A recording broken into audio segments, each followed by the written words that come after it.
Are you ready? Oh, I'm ready. Are you ready? I'm ready. Are you ready? Let's do this. Let's do this thing, man. The League Podcast. Yeah. What's up, guys? You got J&D here with The League Podcast.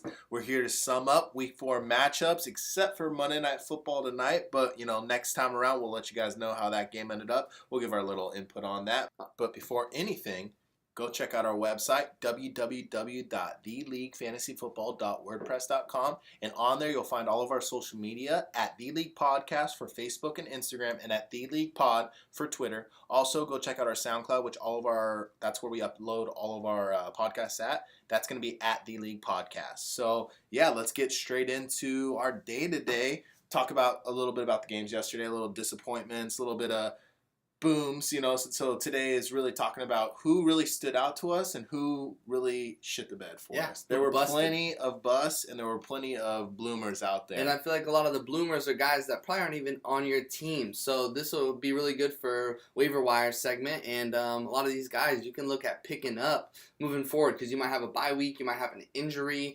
So let's get into these quarterbacks still. Let's start at the top of the list. The best scoring quarterback of the day and maybe fantasy football yet this week is Mitchell Trubisky. Young Mitch put up 43 points. What was he? He had like 35 points in the first half? Yeah, I think something it was like that? 36 points in the first half before anything.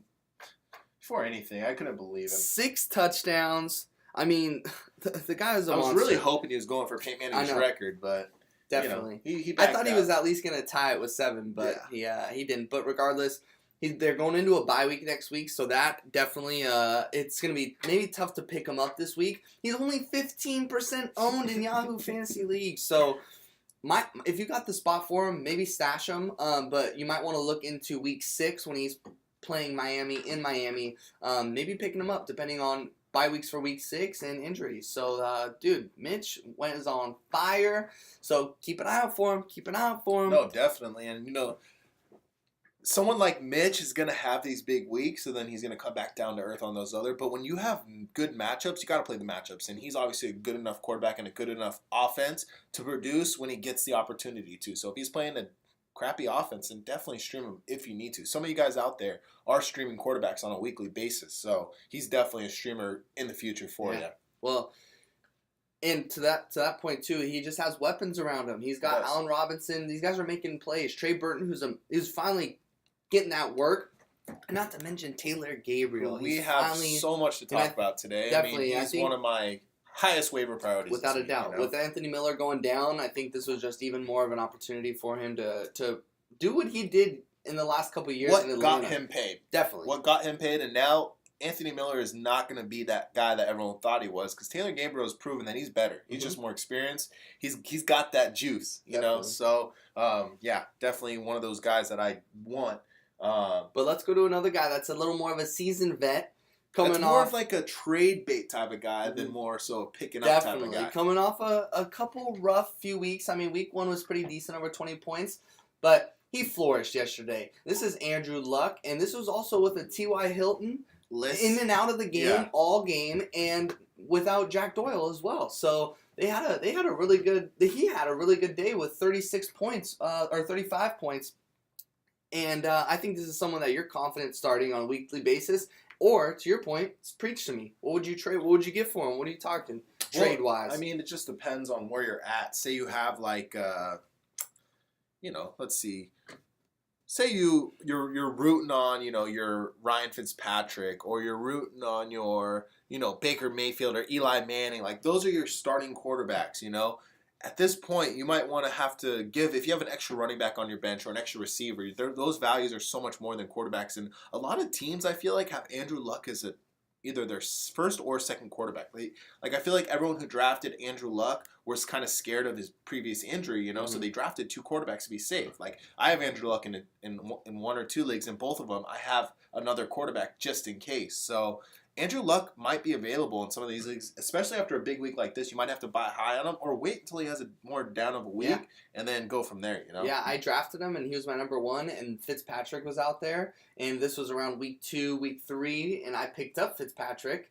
And I was a dumbass and left Luck on my bench for Fitzpatrick this week. That won't happen again. Fitzpatrick might be droppable. Is he? What do you think? Coming off one of the hottest starts ever in season. 100%.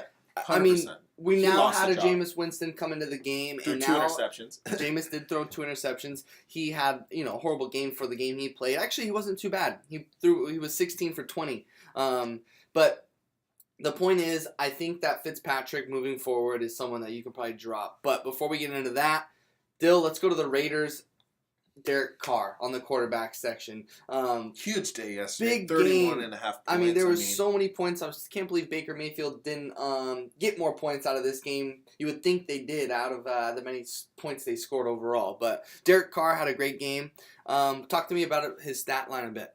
Well, he went 35 for 58. When you throw 58 passes, you're bound to get some points. Unbelievable. Like we talked about a ton is opportunity.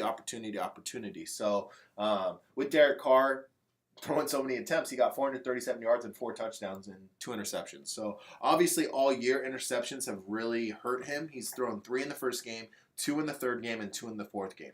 So that's 7 interceptions. He has more interceptions than touchdowns this year, 7 to 6. So, Derek Carr, once again, he's only 36% owned, and there's a reason for it. Before this week, he had no more than 15 points. Yeah. So, Derek Carr is definitely someone that, once again, he could be on your – I wouldn't necessarily keep him as the number one guy, but I think they're going to be down a lot. I think they're going to have to be playing a lot of catch-up or throwing the ball a ton. So. And this is someone who I love to pair. If you happen to have a Jared Cook, if you can score Derek Carr too for a bye week or whatever that may be, that's a great duo right there because Derek Carr, out of anybody on that offense he's throwing the ball to, he's funneling it to Jared Cook. Whereas it could be a big day for Amari, it could be a big day for Jordy. Marshawn could run the ball, whereas Jared Cook can getting that work. But he scored over 30 fantasy points this week, which he's doubled any of his other highest scoring fantasy weeks thus far. Definitely. Now I want to get into this guy who's coming off another injury, who I love, and I just can't believe he's on so many waiver wires. He's only 33% owned in fantasy leagues. This is our Oregon boy, Mr. Marcus Mariota, player. He came off a really good game, scoring over 30 fantasy points. That's what I'm talking about, Mariota, and we talked about this, I think, in our last podcast, or maybe we just talked offline, but you really are not loving this offense by any means, but I really think with Marcus Mariota, this offense is a huge upgrade. Said up till this point, I am not liking the Tennessee Titans offense because I didn't know what to expect from Mariota. Obviously, he had a hand that you had no feeling in, so that makes you a little nervous. But he's got legs and he does. But he threw the ball better than I've ever seen him throw the ball. And they said that. They said in practice, he has thrown the ball better than he ever has. So he was throwing the ball downfield. I mean, the first 2 games, 16 attempts, 18 attempts. That's what it was like last year, 150 yards, maybe 200. It was Derrick Henry show, DeMarco Murray show. This year, it's, obviously been a pretty rough couple weeks because he's been hurt, but him being healthy and him being in a game against one of the best defenses in the league with Philadelphia and still going 30 for 43 for 344 yards, 2 touchdowns and an interception. I mean, 31.5 points. He had a rushing touchdown.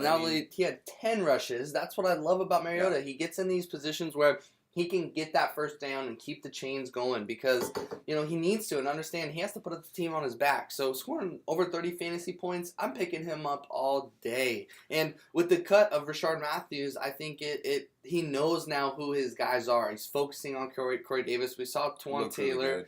Really good, obviously boost up in Tajay Sharp is the one who got the touchdown. Tajay, of course, but he was my boy last year, but he's fallen off a little bit. He's no one to pick up. He's just going to get those 1 to 3 receptions. Yeah, these guys are anomalies. It's not going to happen all the time. And then another quarterback that I just want to touch briefly on is someone that every single week is being picked up, being dropped, being picked up, being dropped. Andy Dalton every week is producing, 25 points again. So Andy Dalton, if he's out there, he's also a number 2 quarterback to play when you're in a tough matchup and you're number 1 quarterback or bye week or whatever it may be. I had a bye week, landed Baker Mayfield, so went Mayfield, and Andy Dalton was still out there, and I really wish I would have picked him up and played him, or Derek Carr for that matter, but it is what it is. That's fantasy football. Man. So we'll get through the rest of these guys. Obviously, C.J. Beathard came in for Jimmy Garoppolo, and had a decent day. He scored 17 fantasy points, plus he had almost 300 yards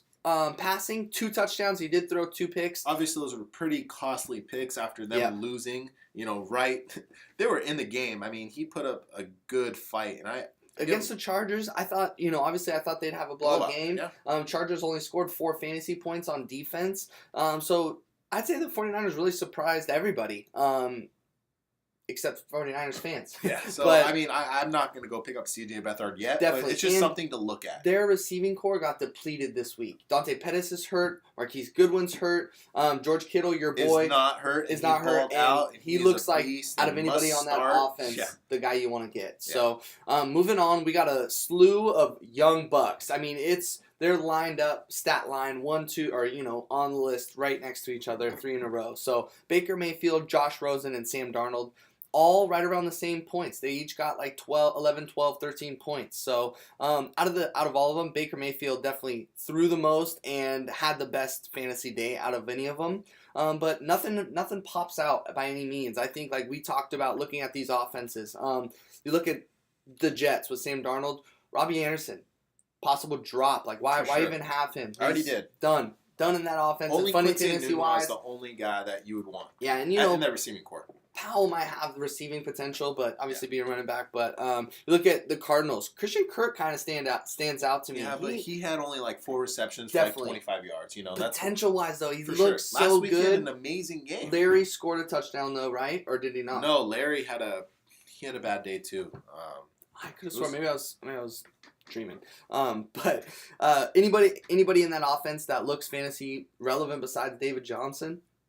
Sad. These rookies have no one to work with. Fitz is the only one, but Fitz isn't even 100%. So, like, if I have Fitz, he's on my bench. I'm not even playing him. Yep. And then Baker Mayfield, obviously you love Jarvis. We love Njoku. I think Baker has the most potential for fantasy this and year. everyone in his offense, I think, is boosted up, where I don't see that with Sam Darnold and Josh Rosen.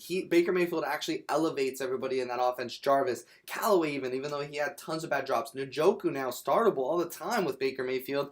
But the reason why Baker Mayfield didn't have a big game is because of Nick Chubb's ground game. He had over 2 70-yard touchdowns. I mean, that's going to get you points on the board where Baker can just focus on running, giving it to Carlos Like you Hyde, said, giving it to Chubb. Chubb is a must pick up this week if he's available because, I mean... He is. They're getting him that work. Carlos Hyde can't... They're not giving Carlos Hyde the full role. It is Duke Johnson's in there. Duke Johnson had 13 fantasy points. Nick Chubb. But Nick Chubb wasn't in there a lot, but the times he got the ball, he took it to the crib. Breaking tackles. He's going to no one get can tackle more him. and more carries as the season Remember, goes on. he's from Georgia. He kind of reminds me of a young Todd Gurley. Yeah, everyone but said he was better but than Todd Gurley a before his injury.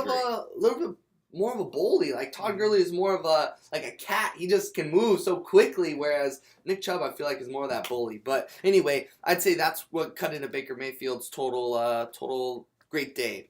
So, and then, you had Drew Brees off a not great game for the first time this season. And, I wouldn't even call it not a great game, but, when Fantasy-wise, you're not we throwing should say. 500 yards and 5 touchdowns, then that's when it looks a little bad. But When he won the game by a lot. Definitely. Kamara just was too good, and that's the only person that they needed to get the ball to. Yeah. And Michael Thomas, of course, is just a man amongst little kids, it seems like, out there. Jameis Winston came in for the Bucs, though. Yep, Winston came in for Fitzpatrick. Fitzpatrick obviously did not have a great day. Jameis, he did all right. But yeah, so those guys, I'm staying away from them. And then even the receivers, it's kind of nerve-wracking. Chris Godwin got no looks yesterday, so that's scary. Yep. But anyways, let's move on to the running back position.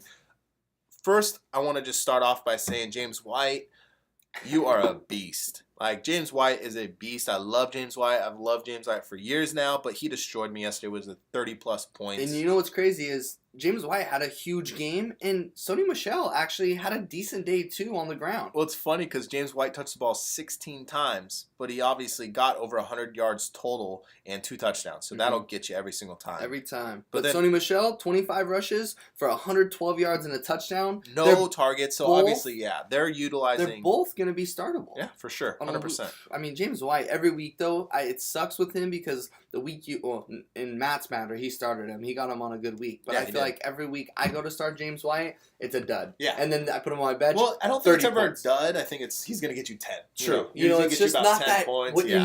he can Yeah. get. He's so capable of 25 plus points a game. But Definitely, man. And I mean, when he runs the ball, it's 8 rushes for 44 yards. That's that's almost 6 yards a carry. It's So amazing. And this that's- guy's a beast. And that really wants me to transition to someone that really reminds me of James White in a younger form is Tariq Cohen. Definitely. Tariq Cohen is, I think they're so similar. They're both joysticks in that 100%. offense, and both able to just catch balls out of the backfield like none. Look at both caught 7+ targets. Tariq Cohen actually had 121 receiving yards with a touchdown. So both receiving backs to the max. And then you look at their rushing, 13 carries for 53 yards. James White had the rushing touchdown, so Tariq didn't, but still, both 30+ point games out of both these guys. both those guys are going to either give you 10 or 30. And these guys are RB flexes. You know what I Yeah. mean? Like, you don't have these guys usually as your RB2 in most cases, It's like unless a you Chris went 3 Thompson, receivers in, It's exactly first round, what 3 rounds. realm they're in. But anyways, also another guy that's kind of in that realm is Neon Himes, who's not a huge rusher, but he gets a Definitely. lot of looks in the passing game. And with the Colts defense not being super good,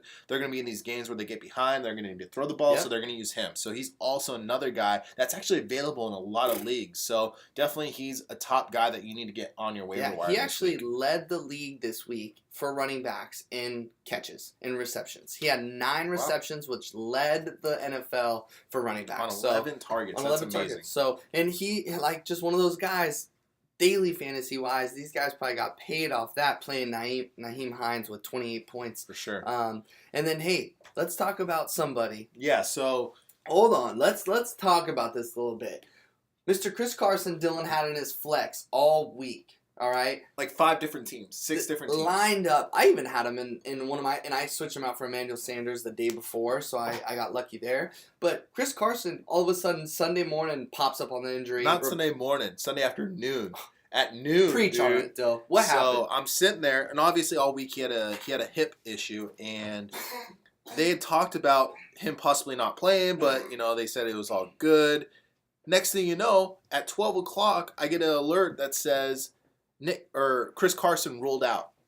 I freak out. I go to my waiver, obviously, to look and see if Rashad Penny's there. He is, so I have to make some room on my team, drop someone I don't want to drop, and at this point, I don't know what to do. It's either Demaryius Thomas or Rashad Penny, and obviously that seems like an easy Demaryius Thomas choice, but I have Emmanuel Sanders as well. So I wanted to just say, you know what, I'm going to try this Rashad Penny experiment.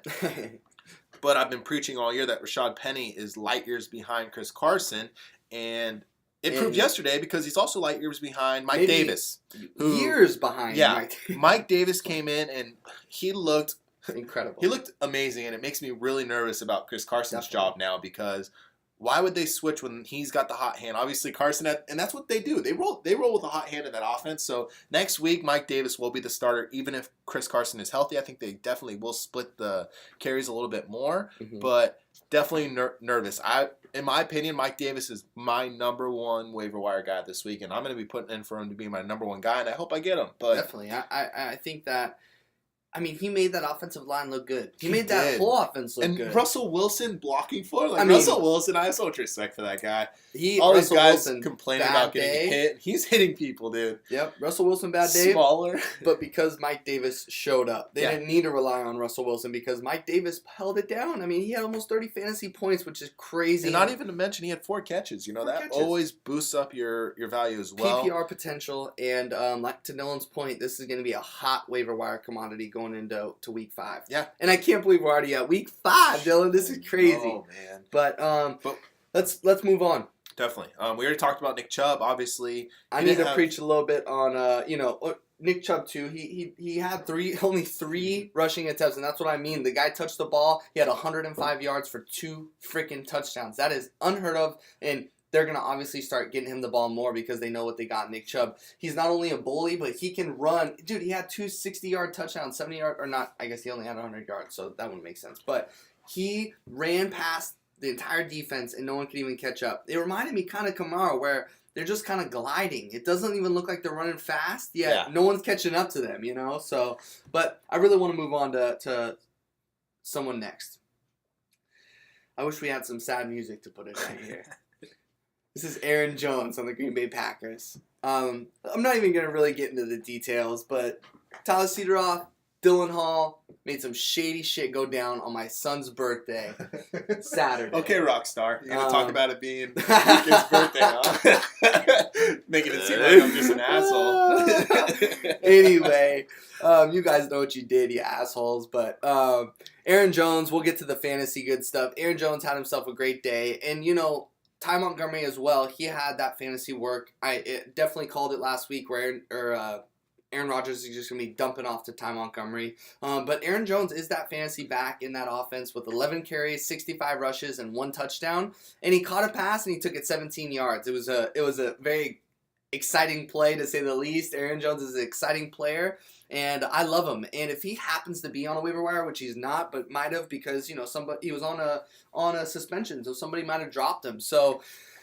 you got to grab him. If he's on the waiver wire, grab him. He is going to be used a lot more in this offense, but they still have this RBBC going on. Jamal Williams started the game for him and played the first half, the majority of the game. Yeah, he did. So, and then they keep doing this. I mean, it seems pretty like a trend going on. They're going to start Jamal Williams. They're going to get Ty Montgomery involved in the pass game throughout the whole game, but then they're going to rely on Aaron Jones to kind of clean up and do the rest of the work for them and get these first downs, because it seems like when he touches the ball, he's getting positive yards every play. He's averaging over 5 yards and that's what he does. He was second behind Alvin Kamara last year with yards after you know what I mean. It's so disappointing that they just don't give him the ball more. So, well, they have that RBBC. It's going to be impossible unless someone is injured, and Mike McCarthy loves it. He loves the fact that, and it's good for defensive too. They don't know what's going on with that running back going in. So this is someone that you should possibly try and trade for. I did and got the shit end of the stick. Dylan snuck in on while I was going and grabbing a beer and basically made the trade while I was. So and that goes back to you, Tyler Cederoff too. But like I said, don't want to get too much into that. Aaron Jones had himself 15 plus points and looking like a guy you want to go get. Another guy you want to go get is Ito Smith. We kind of talked about him a couple weeks ago in our waiver wire. Your wife actually listened to the podcast and went out and picked this guy up. She did. Due to your recommendation because she has 2 weeks ago. She has Devontae Freeman. So in this offense, 2 running backs can do well. And Ito Smith actually got a decent amount of work in the goal line area. So he obviously scored a touchdown. And he was spinning, juking. Like, this guy is a beast. Obviously, if Tevin were to go down, this guy's going to be a monster. But anyways, obviously, Devontae Freeman might be coming back this week, so he would go back to his role of nothing. But next year, when Tevin Coleman's gone, because he's going to be gone, they might trade him this year. Ito Smith might have a nice role. Definitely. With Devontae Freeman's injuries, that's someone to keep looking at moving forward. But let's talk about an old buck, Mr. Frank Gore. Compared to a Kenyon Drake, Frank Gore had 11 carries for 41 yards, 2 receptions for 16 yards and a touchdown. So he got that touchdown. When Kenyon Drake, 2 weeks in a row now, I think he's got 3 touches last week, 4 touches last week. Yeah, he got 4 touches last week. So, I mean, he's definitely, and a lot of these fantasy analysts had Kenyon as a bounce back, a big bounce back coming into this week. And I think they are happy with what they got in Frank Gore and knowing that he's that veteran guy that's going to hold onto the rock and get them what they need. But at the same time, they're losing, or they lost. They benched Tannehill by halftime, which is interesting because, they're winning games. So it was quite interesting. Yeah. And so, I mean, Frank Gore, once again, is not going to do much for you unless he scores a touchdown. But if you're really hurting at running back, he's definitely someone to pick up off the waiver. And then, obviously, Duke Johnson's been dropped by a lot of people. We talked about him earlier. One being you. What? Did you drop? You dropped I him. had to, yeah. I had to drop him. I didn't want to. I was going to try to roll without a kicker and just keep him on my bench. Which we both should have. Yeah. I lost anyways. I lost by 100 points. And we'll put it out there. It's so hard to beat guys when they're putting up multiple players with 30-plus points. It's just, Congrats, Matt. Congrats. Shout out to you, man. 4-0. Your team's rocking it. I mean, not congrats to you, Tyler. You're a bit. Anyways, moving on to another guy who, these guys are more on the disappointing side of the spectrum. Obviously, James Conner, came out firing hot in these last couple games have, kind of come back down to earth. That offense is kind missing of Le'Veon Bell. Yeah. I was looking at James yesterday, like he's good, but he's nothing like Lev Bell. no, he can't do what Lev And Bell you they're losing. They're now have more loses in the column than wins. So that, and I guess we're going into week 5, so it's still early, but that is still concerning for the Pittsburgh organization. Especially They are losing to a division rival. Divisional rival, which Lev Bell. Every time you go to any Ravens Pittsburgh game, Lev Bell's played in, he is putting the team on his back to get that W. He wants to win, and he's such a winner, and I think that's what they're missing in this offense is Le'Veon Bell. I really do. So it's going to be interesting how that plays out. But let's get into another guy talking about bad games. Jay Ajayi had a really bad, not bad game, but he's injured, so they're not using him as much as they possibly can. Jay Ajayi only had 9 rushes for 55 yards. 15 for 70. 15. So he definitely He got the lion's share of the work. just needed a touchdown, but they were passing, they were passing. They were down, so they had to keep coming back and playing that game. But Wendell Smallwood, the limited opportunity he got, he looked really good. He did. He was getting a lot of work too because Jay Ajayi came out for a little while due to that injury. It looked like so. Wendell Smallwood on the stuff he did get, he looked explosive. He was carrying the pile at one time, He was. spinning out of moves, getting tackled behind the backfield but getting out of it. So Wendell Smallwood, I definitely like. If you're a Jay Ajayi owner, almost as a handcuff. Yeah, because his forward. value's not very high with Jay Ajayi being in there because Jay Ajayi is their guy. But if he does go down, and he's not 100%, so Smallwood is definitely, if you have an extra bench spot. And if you looked at it too, Wendell Smallwood got banged up a few times on this play in this game as well. I saw him stretching out his arm, rotating his arm. So that Eagles backfield is just getting depleted with Corey Clement not even playing this week, which was also kind of a shock to a lot of people as well. But another guy that had a bad week, who's also on my team in one of my leagues, is Derrick Henry, and I'm sure is on a lot of leagues he got drafted in the 4th round. He's a beast, but you know what happens is they stack the box. They know he's running it, and they're in the backfield. Like the Eagles were in the backfield every single time before he even touched it. Arguably the best defense in the league, it's going to be tough, but moving forward, I'm telling you, it's hard to hold on to Derrick Henry, but he's got a decent schedule moving forward with Marcus Mariota coming in. They're going to be able to pull off a lot of play action passes to trick these defenses, which could really benefit Derrick Henry. And they were so close to punching it in with Derrick Henry on the goal line, but they're getting crazy and whatever. I think he's still someone to hold on to because of where he was drafted, and I think he will start to eat these touchdowns. This week was a hard one, but he definitely didn't have a great week, and they were throwing it out. They had another win though. That's what's crazy is they keep winning games. What are they? 3-1? Yeah. So they're pulling out these W's. So I think soon they'll get this game going to where they can start running it out with Derrick Henry. Definitely, man. And I mean, at the end of the day, it's Derrick Henry is their running back. I mean, Deion Lewis ran the ball 4 times for 0 yards, so it's not like he can run the ball. I mean, like you said, Derrick Henry is definitely someone who's gonna eventually start scoring those touchdowns and start getting you points. His schedule gets a lot easier. And this was just a throwing game. Like you don't see Marcus Mariota throwing the ball 30 times, for the most part. I'm sorry, he threw the ball over 40 times. So when that happens, obviously your running backs aren't going to be quite as involved, and it's okay because I like Marcus Mariota, and I think that will in the long run help that run game. Yeah, so moving on to the Tampa Bay backfield, stay away from it. Peyton Barber, he looks better, honestly, in my opinion, than Ronald Jones. Yeah. But Ronald Jones was a high draft pick, so they're going to try to get him involved. Obviously, first game active. I picked him up to see if he would do anything. He didn't do anything, so obviously, I think you should stay away. Obviously, keep them both on your roster. Playing Chicago though, anybody Chicago's playing, no thank you. So glad to see Chicago going on a bye week this week because no offense has to face them because they're way too good. I mean, they are way too good. Unless you had Jordan Howard yesterday, then it wasn't so good in your no, position. just defensively. Oh, defensively. Defensively, no offense has to go against them, so I'm happy because you look at what they did to any offensive players. I think Deshaun Jackson was the only player that had some decent points out of yesterday's game. But moving forward, like you said, Jordan Howard, wow, I almost thought he got hurt at one point because he put up such low points. 2.5 points, 25 rush yards. I mean, it was a Cohen game, and that's what's going to happen. These games where, actually, I shouldn't say that. They were up so big that you would think they would just ground and pound, but I don't know. They must have just taken him out because of the big lead and whatnot. But then a couple other guys, Jordan Wilkins, 8 rushes for 16 yards. Robert Turbin is coming back from suspension this week, so he's definitely someone to think about and pick up. Isaiah Crowell, Bo, talking about your boy. I can't believe. So you're talking to Bo too, obviously. Yeah, he's trying to sit there and tell me that he's better than David Johnson. That's great. So Bo, I'm glad your boy 4 came rushes, back down to 0 reality. yards, and then obviously Garrett Blunt, 7 rushes for 12 yards. He is not good. Kerryon Johnson is the guy. So moving forward, if you have Kerryon Johnson just had a touchdown that saved his but day. he had 9 rushes. That's it. So they need to get him the ball. So he obviously looks good. Is he the guy? In that, He should be He the should guy. be guy, and he is the guy He's that I not would the want to guy. own. He is in that group. Most points. Anyways, let's move on No, to the he's not. receiving core. Yes, he is. No, he's not. I'll do this all day with you. Oh my goodness gracious, Jacob. Anyways, Taylor Gabriel leading the way. I mean, this guy, I sat on my waiver and I stared at him probably 5 times this week thinking, I want to pick him up and I just want to play him.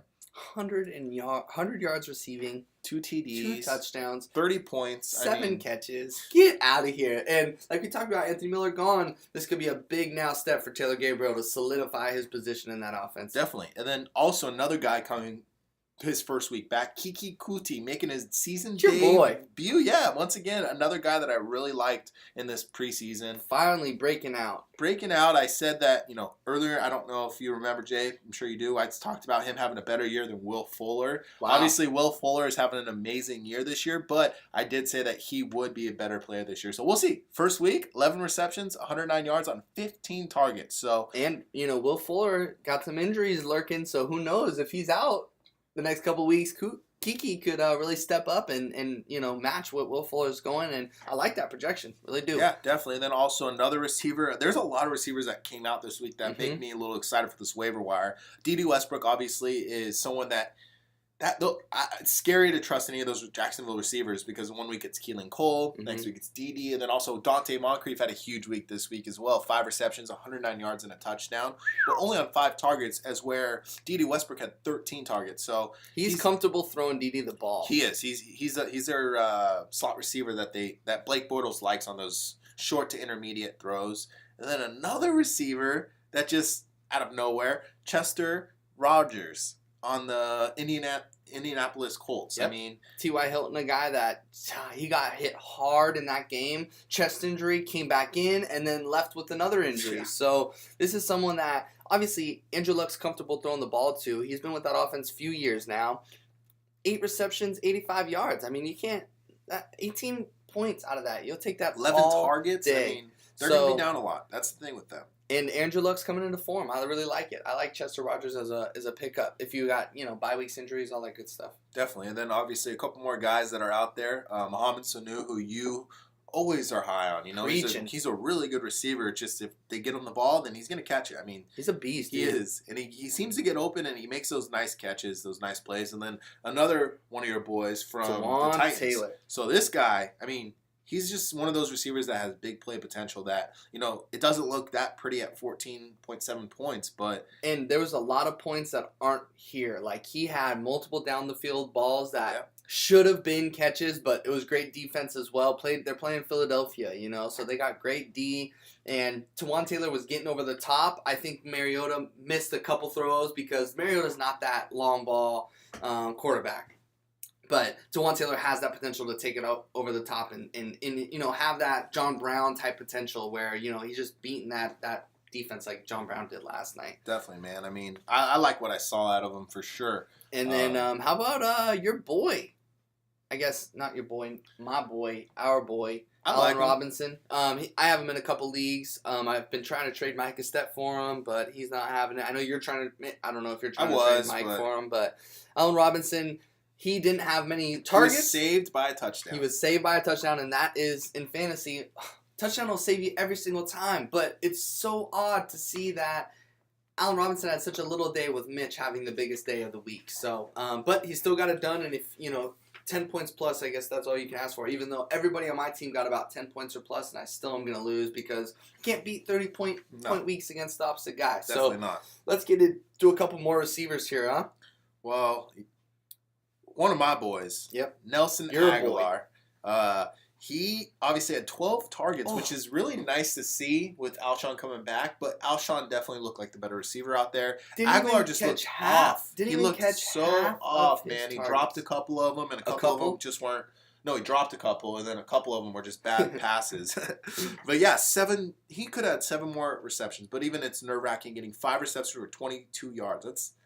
He's very short route. They want him to make plays. They want him to get the ball in his hand and make plays. And he can't even get it. A couple of those drops or bad passes, whatever we want to call it, were on those longer balls. You know? Yeah, so, there were a couple where he could have. I mean, he was in stride. He might have been able to score on that one that went through his hands. I thought for sure, like, oh, that's a TD to the house. Like, in Aguilar the last few weeks, that's what he's done. I don't know. He just looked a little off to me this week. He definitely which is scary with Alshon coming back and having such a big game. Hopefully Ajayi can get right so he can start pounding the rock. I just think that offense is going to start clicking on all cylinders and start, getting 5 touchdowns a game. Carson Wentz here. Carson's just looking so good. Yeah. But we'll get into the tight ends next. But lastly, Kenny Stills, Dill. So this is another guy we had talked about. One of the last guys moving forward. Kenny Stills is, so hard to start on a weekly basis because one week he might put you 20-plus points, and the next week he's just not involved. With them sitting Tannehill, too, I don't know what to think about any of these offensive players in the Dolphins. So be scared of the Dolphins offense moving forward, in my opinion. Definitely, man. Let's talk about a guy on Sunday Night Football last night, Dill, Michael Crabtree. It's nice to see 8 targets, but when you only get 3 receptions for 29 yards, I think that John Brown, like I said earlier this year, that John Brown will take that number 1 receiver seat, and it's looking like he is. Scoring a touchdown on a weekly basis. John Brown is definitely looking like the better receiver in that offense. He looks like he's just more in sync with Joe Flacco than Michael Crabtree does. Yeah, we've both been preaching this since off-season. Yeah. Going into this year, John Brown's the guy to own. Yeah, definitely. And then, obviously we talked about Larry Fitzgerald only getting 3 receptions for 28 yards on 7 targets. Ooh. Obviously, those 7 targets are nice, but 5.8 points, you can't start that. And with him not being 100%, with a rookie quarterback coming in, you just don't know what to do. Really, the only player in that offense that's startable is David Johnson. But even David Johnson's a little nerve-wracking because he had 22 rushes yesterday for 71 yards. Obviously, the touchdown helped him out a lot and a few receptions. So David Johnson is a start just because he is getting so many touches every week, but you don't know what you're going to get from him. Like 2 years ago when you're getting 20-plus points a game.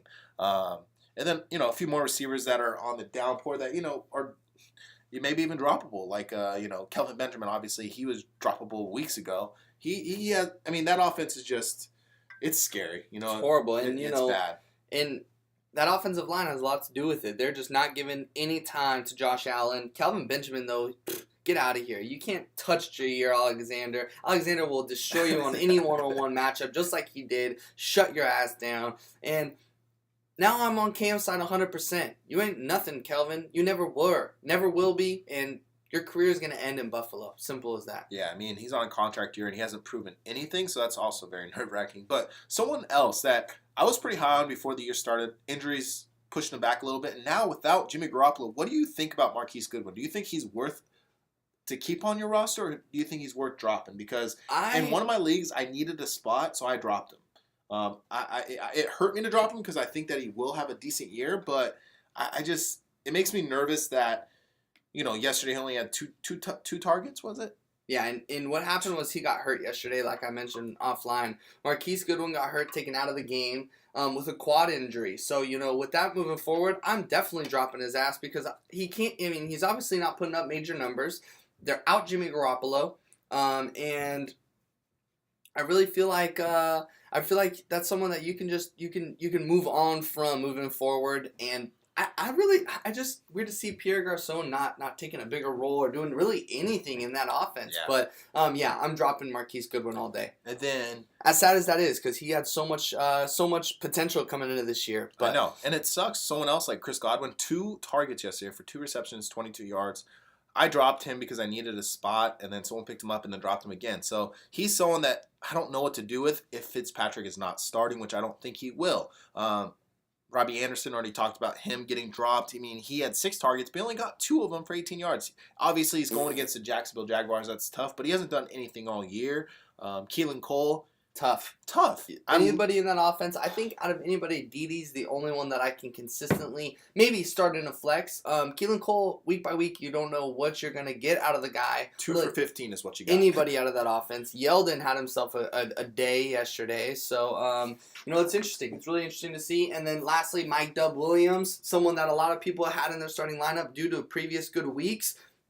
2 points. Dud. Nothing. Melvin Gordon, 8. Eckler, 8. Antonio Gates even ate a little bit. So let's get into some tight ends to end this up, Dill. Who out there had the best fantasy tight end of the week points wise? Well, Mr. Jared Cook continuing to be the top tight end of the week. I mean, this guy is, 8 receptions, 110 yards on 13 targets. Obviously, it was a shootout yesterday in that Oakland-Cleveland game, but still, on a week-to-week basis, this guy is producing. And so, like Jake said earlier, Jared Cook was available on the waiver wire. If he still is out there, you would be dumb. You would be stupid to not go pick him up. Tight end position is very hard to come by, and he might not have 30 points every week, but I think you can count on at least 10 points, which is, I think, a win in the tight end position on a weekly basis. Without a doubt. And, obviously right behind him, George Kittle, who I sat yesterday to start a Dallas Goedert because I saw what he did, 7 receptions on 7 targets for 70 yards, touchdown. He was in there a decent amount, but he just did not go his way with Alshon being back. His value, I think, is just gone. It's gone. And, Ertz obviously, coming through, playing like he plays, and 14 targets.